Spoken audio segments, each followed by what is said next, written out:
হাওরে মাছ খেতে সুস্বাদু, এই খ্যাতি দেশ জুড়ে। এবছর ভরা বর্ষাতেও হাওরের পানি কম থাকায় বড় মাছ তেমন পাওয়া যাচ্ছে না, তবে ছোট ছোট অসংখ্য দেশীয় মাছ পাওয়া যাচ্ছে।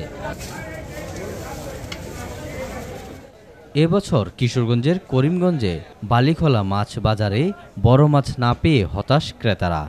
দামও অন্যান্য বছরের তুলনায় বেশি।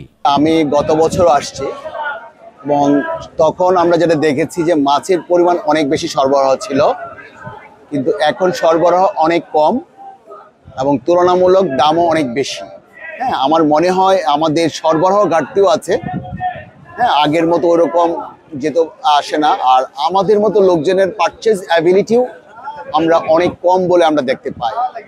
বালিখোলা মাছ বাজারে এই বর্ষা মৌসুমে প্রতিদিন কোটি টাকার মাছ কেনাবেচা হলেও এবার মাছ কম থাকায় প্রতিদিন ৩ থেকে ৪০ লাখ টাকার মাছ কেনাবেচা হচ্ছে। আমরা কিশোরগঞ্জ থেকে আসছি মাছ নেওয়ার জন্য সকালবেলায়। তো আশা ছিল যে ভালো কিছু মাছ নেব, কিন্তু যেখানে এসে দেখলাম যে মাছের পরিমাণটা ওই আশানুরূপ যেরকম আমরা চাচ্ছিলাম এরকম না, অনেক কম মাছ। তাই মূলত কারণ হচ্ছে যে এখানে পানিও কম, পানি কমের কারণে মাছ কম। তো দর্শকের আমাদের চাহিদা হয়তো এখান থেকে মেটানো সম্ভব হচ্ছে না যদি পানি না আসে। বালিখোলা মাছের আড়তে মাছের সংখ্যা খুবই কম। এটার কারণ হচ্ছে গিয়ে হাওরে পানির পরিমাণ খুবই কম, এতে জেলেরাও ক্ষতিগ্রস্ত।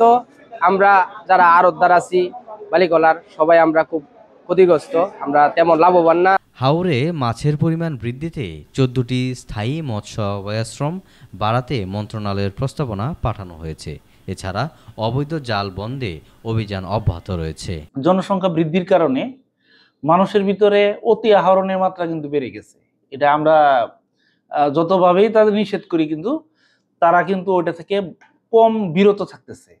তো যার ফলে আপনার দেখবেন যে এই সময়ে যখন দেশি ছোট মাছগুলা প্রজনন করে ছোট বাচ্চা তৈরি হয়, তখন অবাধে আহরণের চেষ্টা করে ওই এলাকার যারা মৎস্যজীবী বলেন বা অন্যান্য পেশার লোকও তখন কিন্তু এটা জড়িত হয়ে যায়।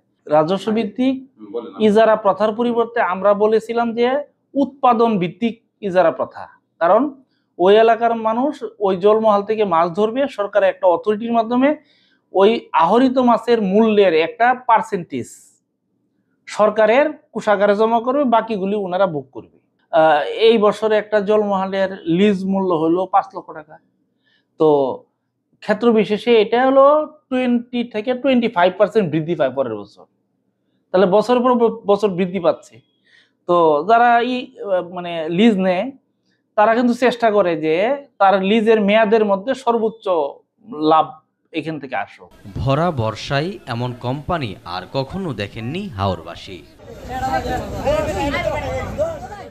আওলাদ Hossain, BMF television news desk.